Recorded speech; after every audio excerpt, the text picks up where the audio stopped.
Jesse, it's so great to catch up with you today. It's been too long, especially because we have a couple projects together that we have not made much progress on. That's always and the way. yeah, I'd like to push forward on those again eventually. But regardless, thanks for coming on today. Sure. I admire and respect you, Jesse. I seem to always talk about your research on moral foundations, regardless of what class I'm teaching, whether I'm teaching organizational behavior or ethics or negotiation or leadership. You've had Mhm. such a wonderful career. And as you think back on your career, are there 2 to 3 simple, practical, underappreciated lessons you've learned that you'd most like to pass on to others? Yeah, well, thanks so much for having me on. I really love your podcast, and I love that it's short and to the point and practical, because I think a lot of times in the kinds of MBA leadership classes that you and I both teach, there's a lot of sort of like inspirational advice that's very lofty, and in business leadership books to things like Lead from the Heart, and that's all great, but I feel like sometimes it's a little hard to know what to do with that kind of lofty inspirational message. So when you gave me my assignment, I tried to think, what's the least lofty lesson I could possibly impart to people? And so the first one I thought of was use Gmail Calendar. And I know that sounds so stupid and so mundane, but I really think if it hadn't been for that, I would not have an academic career. So in grad school, my wife and I both went to University of Virginia. In the first 3 years of my PhD program, like I think most PhD students, I was just kind of felt like I was barely keeping my head above water, and reading so much stuff in all my classes, and reading for research, and trying to get a sense of the literature, and trying to get research off the ground, and kind of changing interests from moral development to moral politics, and so like kind of barely keeping up with things.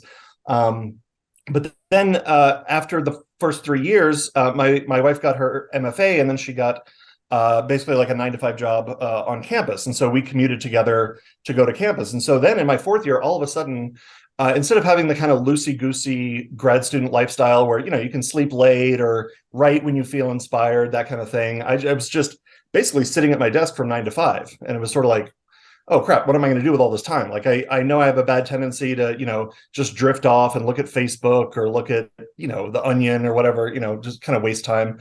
And so then I started scheduling, and I use Gmail account. It doesn't have to be Gmail. I'm not being sponsored by Google or anything. That's just what I happen to use. But anything to organize yourself. But I just started filling in blocks of time, thinking, okay, what are the things that I need to do, and when can I do it? And it took a lot of work to figure out how long things actually take. I think I would have a tendency to think, okay, I'll give myself an hour this morning to write the first 2 paragraphs of the introduction. And then, after a few weeks, I realized that's the kind of thing I need to block off 3 hours. And I can't really write for 3 hours. So maybe I should, block off an hour and a half to write 1 paragraph and then switch to something else, or, force myself to get up and walk around.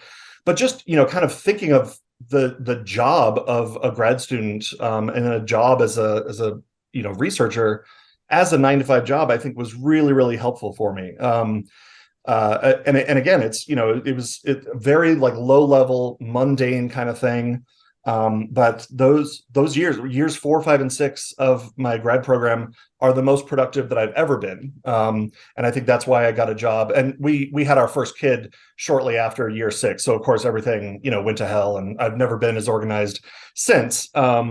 But I try to tell all my grad students, do as I say, not as I do. Schedule things, and you'll be able to get a lot more done. And I think you can get a lot more high quality research done that way, and writing. There's a great book, a really short book by Paul Sylvia called How to Write a Lot, where he just talks about he basically gave this lesson, just schedule your writing time, stick to that schedule no matter what. Treat it like teaching. He says, like nobody finds time to teach. And so you shouldn't be finding time to write. You should just have that set. And so that would be my first lesson, just very mundane, like how to get stuff done, that I think was kind of crucial for having an academic career. And when you mentioned these years 4, 5, and 6, was that the time that you were doing a lot of this work on moral foundations with Jonathan Haidt?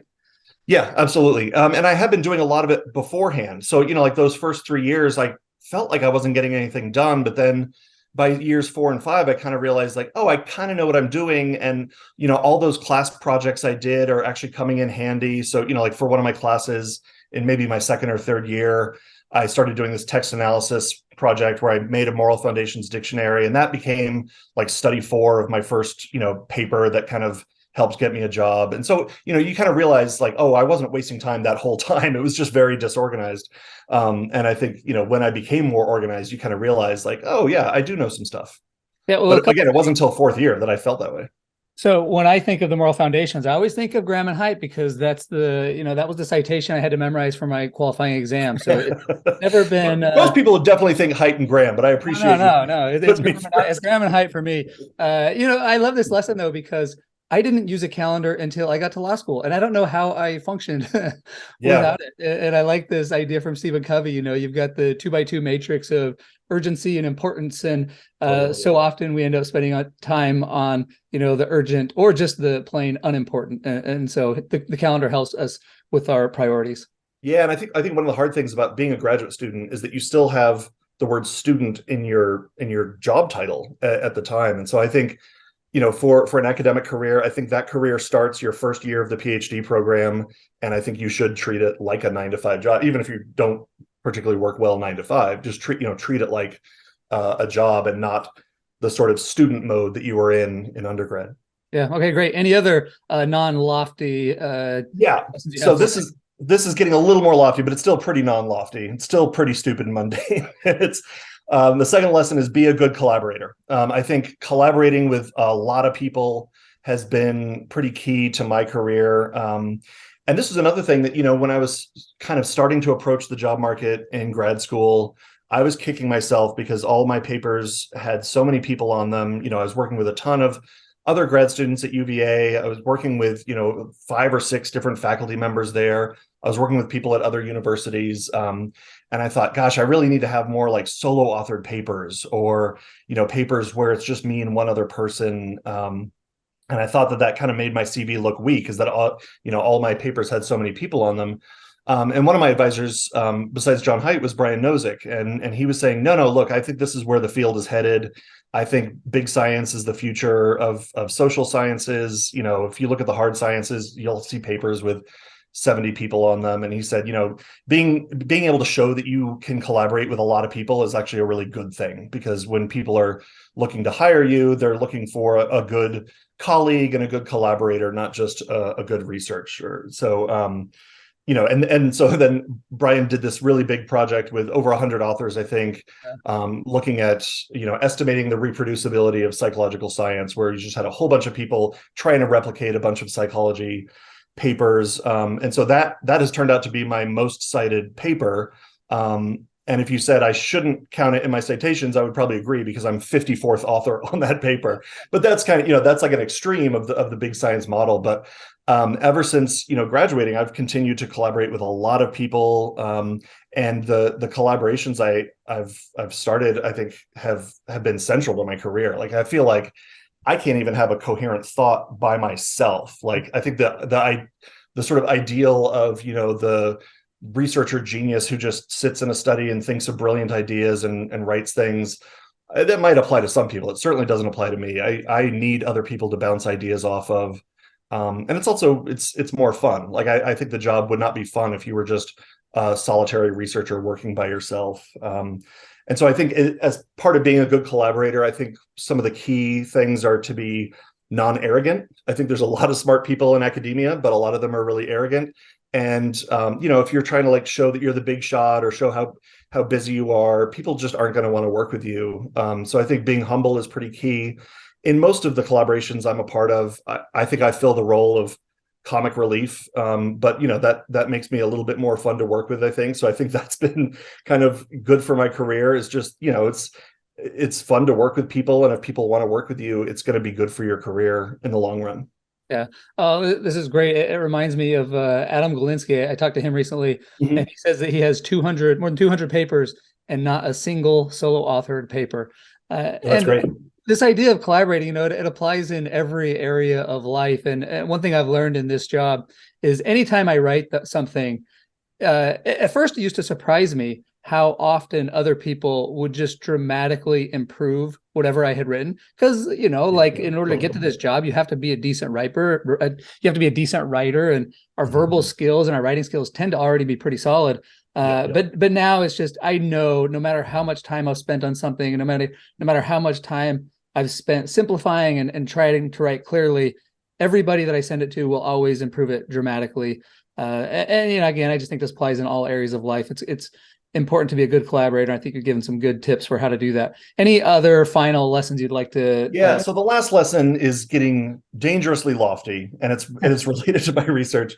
But the last lesson I thought of was question your convictions. And so I think we have a tendency to think that our moral values, our moral conviction, our deepest convictions, are sort of our bedrock. They're the most important things about us.